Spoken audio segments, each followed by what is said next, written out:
nag-interview sa kanya ako, hindi na po niya alam ang sasabihin niya. Kabado kasi po first time niya na-interview. Nakalimutan daw tuloy magpasalamat sa mga taong tumulong sa kanya at sa Presidente ng Indonesia. Kaya pinapaabot po ni Merkel na maraming salamat daw po sa mga taong sumuporta sa kanya at ganoon din po sa Presidente ng Indonesia. Kami naman po, ang buong pamilyang Veloso ay nagpapasalamat po sa mga taong nagsuporta sa amin, sa panalangin, sa mga pagtulong po ng mga kandila, pagrosaryo, at sa mga nagmarcha po at sa araw-gabi na nagpupuyat at napapakahirap, abutin ng ulan at alawin. Maraming salamat po sa inyong lahat at sa mga iba't ibang lugar po. Lahat po lang sumuporta sa aking anak. Nagpapasalamat po ako. Totoo po na nasabi ko na ako'y maraming sisingilin. Dahil dito po, hindi po alam na ating mga kababayan, yung po mga nag-comment sa akin, kung ano po talaga ang nangyari at kung ano po ang nasa pakiramdam ko bilang isang ina. Mali lang po ang siguro na pagkakatignas pangit lang, pero ito po ang totoo. Mula po nung nakulong si Mergin, 2010, kami po ay April 26, nakulong na siya. April 27, dumating po si Maria Cristina. Tinawagan po ako ng balay po, sabi niya, balay, andito si Cristina, nakibalita ka sa anak mo. Pumunta po kami. Nakibalita po kami. Pero hindi po nagtapat sa amin ni Cristina na nakatulong na yung anak ko. Nagpasalamat kami, inakanta ni Cristina dahil sabi niya, napakaganda na kinapuntahan ng aming anak na si Mervin. Napakabait na employer, binila na maraming damit, cellphone at binigyan pa ng pera. Yun ang sabi niya sa akin niya, at may kalapahod niya, isang latang gatas para po sa gusto ni Mervin. Nagpasalamat po kami, inakit po namin si Cristina, maraming salamat Cristina sa tulong mo. Yun po sabi namin, na hindi po namin alam nung hapon, 26 pala nakulong ni anak ko. At ayun nga po, nung May 9 po, tumawag po si Mervin. Birthday po ng tatay niya, May 10, kaya po busuhan po noon, kasalukuyan na sa presidente po yun. Inadyan po namin yung birthday ng tatay niya. May 9 po, tumawag si Mervin. Pagsagot po ng tatay niya, tumata po agad si Mervin, happy birthday. At masaya po siya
sabi ang translator niya. Kaya po, ang ginawa ni Melvin, in-skip niya kung ano yung tanong na yun. Kaya po mali, nandiyan si Melvin. Nagkamalitan po, yung pong yes, naging no, at yung no, naging yes. Kaya po, bumigat po ang kaso ng aking anak. At kahit po ganon, kontento na po sana kami, huwag na po makatulad ng bitay.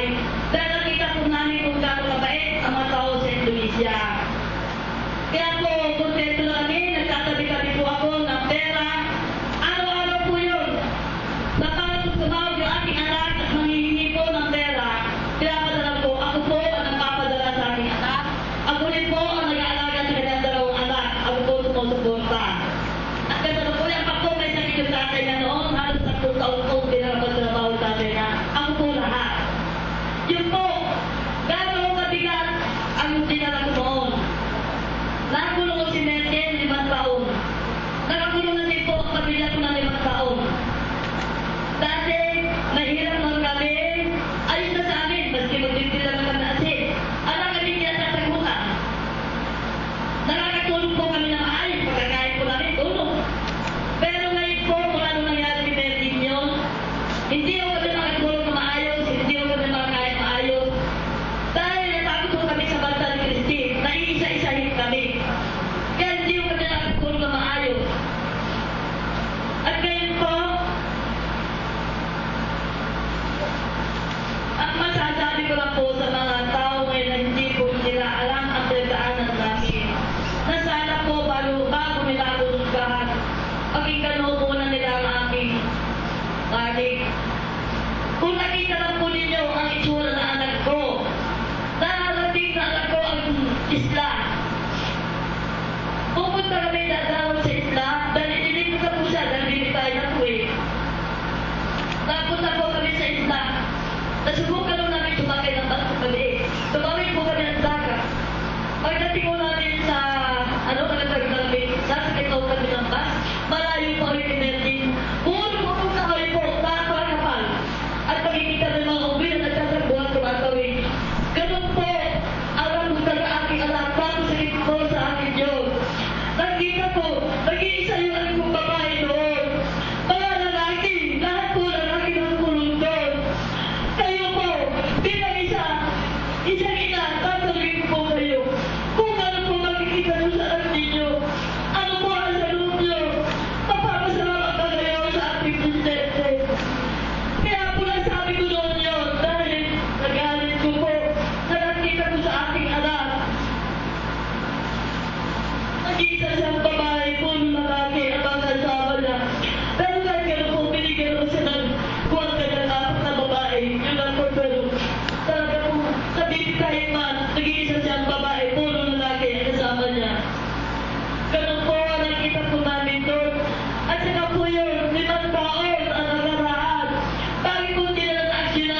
Yun na po